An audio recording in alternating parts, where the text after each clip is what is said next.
تو جناب عمر کی کیفیت کیا ہے؟ کلمہ پڑھتے ہی حضرت عمر نے فرمایا یا رسول اللہ، جب آپ سچے، قرآن سچا، اسلام سچا، تو چھپ کے نماز پڑھنے کا کیا مطلب ہے؟ فرمایا ابھی تعداد ہی کوئی نہیں، 40 تو مسلمان ہیں۔ عرض کی حضور مہربانی کریں نا، آپ صرف اجازت دیں۔ 20 لوگوں کی صفیں بنا دی گئیں، ایک صف کے آگے حضرت عمر ہیں، ایک صف کے آگے حضرت امیر حمزہ ہیں۔ جناب عمر کہنے لگے چونکہ آپ اللہ کے رسول ہیں تو لہذا نماز بھی آج اللہ کے گھر میں پڑھی جائے گی۔ تو حضرت عمر بیت اللہ شریف کے بیچ کھڑے ہو کے نعرہ لگاتے ہیں، فرماتے ہیں میں عمر ہوں، تم مجھے بھی جانتے ہو، میرے باپ کو بھی جانتے ہو، تم میرا قبیلہ بھی جانتے ہو، میں نے پڑھ لیا ہے محبوب کا کلمہ۔ اب جس نے بچے یتیم کرانے ہو اور اپنی بیوی بیوہ کرانی ہو وہ آئے اور مجھے روکے، یہ محبوب اللہ کے ہیں اور گھر بھی اللہ کا ہے، تو نماز بھی آج اللہ کے گھر میں پڑھی جائے گی۔ جب تک انسان یہاں سے طاقتور نہیں ہوتا، پھر بات آئی سیدنا عثمان غنی کی، میں پہلا وہاں اونا رنداں تو جنہیں کھلی بغاوت کی تھی، ہے پورا قبیلہ اور طرف ہے، عثمان تیرے گھر میں مال ہے، دولت ہے، وزاداری ہے، لوگ سارے کیا کریں گے، والد مخالف، چچا مخالف۔ حضرت عثمان غنی جیسے آدمی کو پکڑ کے باندھ دیا گیا گھر میں۔ پر عثمان غنی کہنے لگے میں ان بزدلوں میں سے نہیں ہوں جو محبت بھی کریں اور اظہار بھی نہ کر سکیں، جو دعویٰ بھی کریں اور پھر ان کے اندر طاقت اظہار بھی نہ ہو۔ فرمایا تم جتنا باندھ سکتے ہو باندھ لو، تم اپنی دولتیں، حکومتیں اور اپنا جاہ و جلال سنبھال کے رکھو، ہم نے تو غلامی کا فیصلہ کر لیا ہے۔ اور پھر کی غلامی انہوں نے۔ اور جہاں تک بات ہے شیر خدا حضرت علی المرتضیٰ کی، حضرت علی المرتضیٰ شیر خدا کا تو یہ حال تھا کہ ساری زندگی میدان میں رہے۔ ایک دن حضور نے صرف فرمایا کہ آج آپ کو نہیں لے کے جانا، آپ تھوڑا نا میرے نائب بن کر، حضور کسی نہ کسی کو نائب بنا کے مدینے میں چھوڑ کے ایک دن صرف کہا نہیں لے کے جانا۔ تو حضرت مولا علی رونے لگے، کہنے لگے حضور میں بچوں کے بیچ رہوں، عورتوں کے بیچ رہوں، میری تلوار کو زنگ لگ جائے گا، حضور مجھے تو گھوڑے پہ بیٹھنا پسند ہے۔ اچھا میں آپ کو ایک اور بات بھی عرض کروں، پہلے بھی میں نے کہا تھا پھر کہتا ہوں، کچھ لوگ پڑھے لکھے ہوتے ہیں بہادر نہیں ہوتے۔ حضرت علی کے علم کا بھی کمال عروج پہ اور بہادری بھی پورے عروج پہ۔ زندگی نا بہادر لوگوں کی ہوتی ہے۔ یہ شہاب الدین غوری لیٹے ہیں یہاں سوابا میں، تو کسی نے پوچھا ان سے کہ یار آپ کہاں رہتے ہیں؟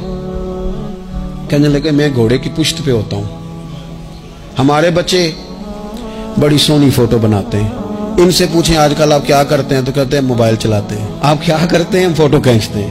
آپ کیا کرتے ہیں؟ کہتے ہیں وہ نا مجھے ایسا عجیب مسئلہ ہے موبائل کا کہ بچوں کی نا مطلب میں کئی دفعہ سوچتا ہوں کہ اگر انہیں کچھ 4 گھنٹے موبائل سے علیحدہ رہنا پڑا نا تو ہو سکتا ہے کہ ان کو ڈاکٹر کو بھی دکھانا پڑ جائے، اتنی کو بری حالت ہو گئی۔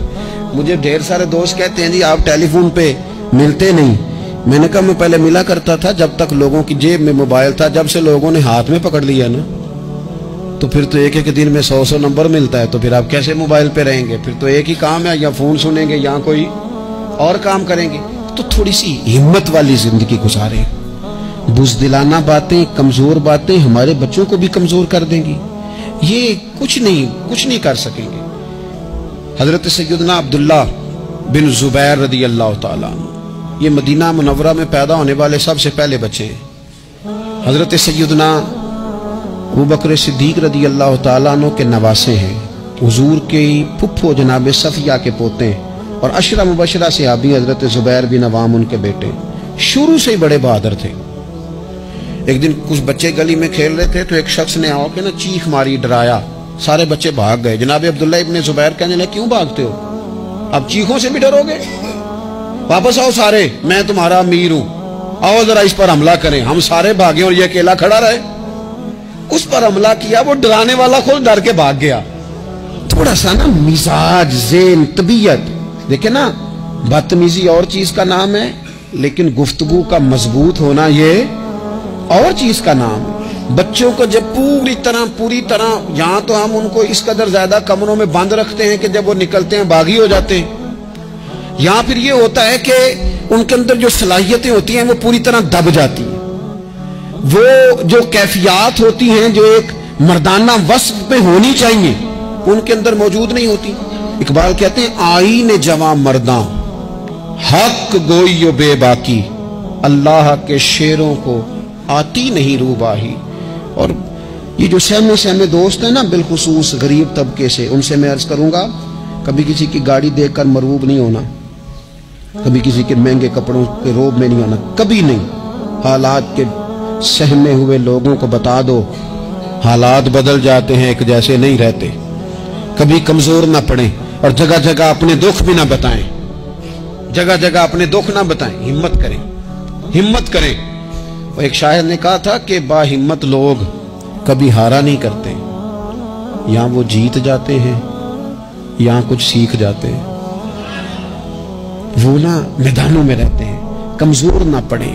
یہ جو اتنا لمبی لسٹ بن گئی ہے نا، اتنی لمبی لسٹ مانگنے والوں کی، اتنا لمبی فہرست ہو گئی ہے ہر سگنل پہ، ہر چوک میں، ہر رش والی جگہ پہ.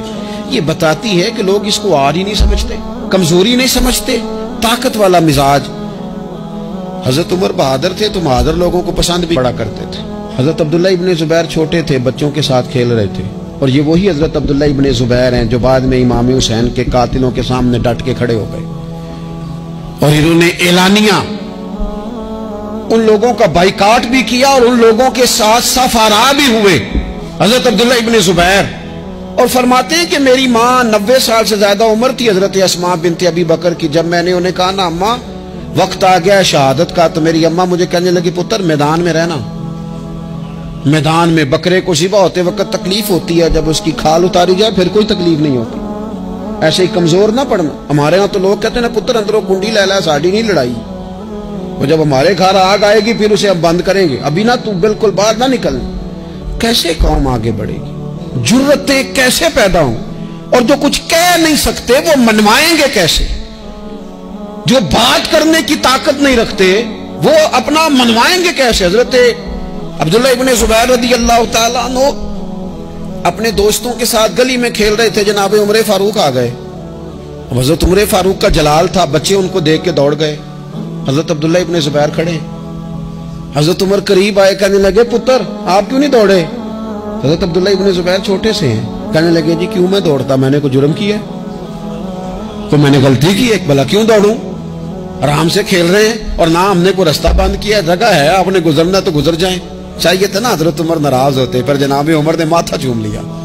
کہنے لگے کیا بات ہے بیٹا، ان چیزوں پر ذرا قائم رہنا. کہنے لگے جرم کیے، کیا مطلب ہے اس بات کا کہ فلانا ہے تو دوڑ جائے؟ کیوں دوڑیں جی؟ تو ہم نے جو قوم کو سکھانا شروع کیا ہے نا، دیکھیں فقر اور چیز ہے، درویشی اور چیز ہے، سادگی، لیکن ظلم سہنا اور چیز ہے.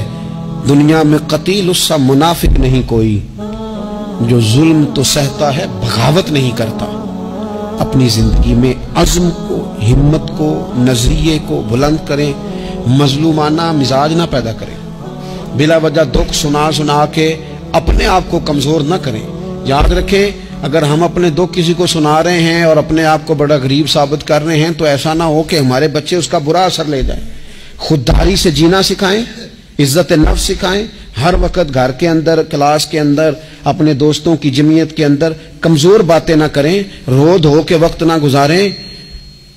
رونے سے بھی رات گزر جاتی ہے، ہنسنے سے بھی رات گزر جاتی ہے، ناشکری سے بھی دن بیت جاتا ہے اور شکر سے بھی. لیکن بس بات اتنی ہے کہ شکر والوں کا ذرا صحیح بیت جاتا ہے، ہنسنے والوں کا ذرا صحیح بیت جاتا ہے. زندگی میں عزم کے ساتھ، ہمت کے ساتھ لوگ جس حال میں مرنے کی دعا کرتے ہیں، معاذ اللہ، لوگ جس حال میں مرنے کی دعا کرتے ہیں، ہم نے اس حال میں جینے کی قسم کھائی ہے. اللہ تعالی ہمیں سمجھنے کی توفیق عطا کرے. آخر دعوانا ان الحمدللہ رب العالمین.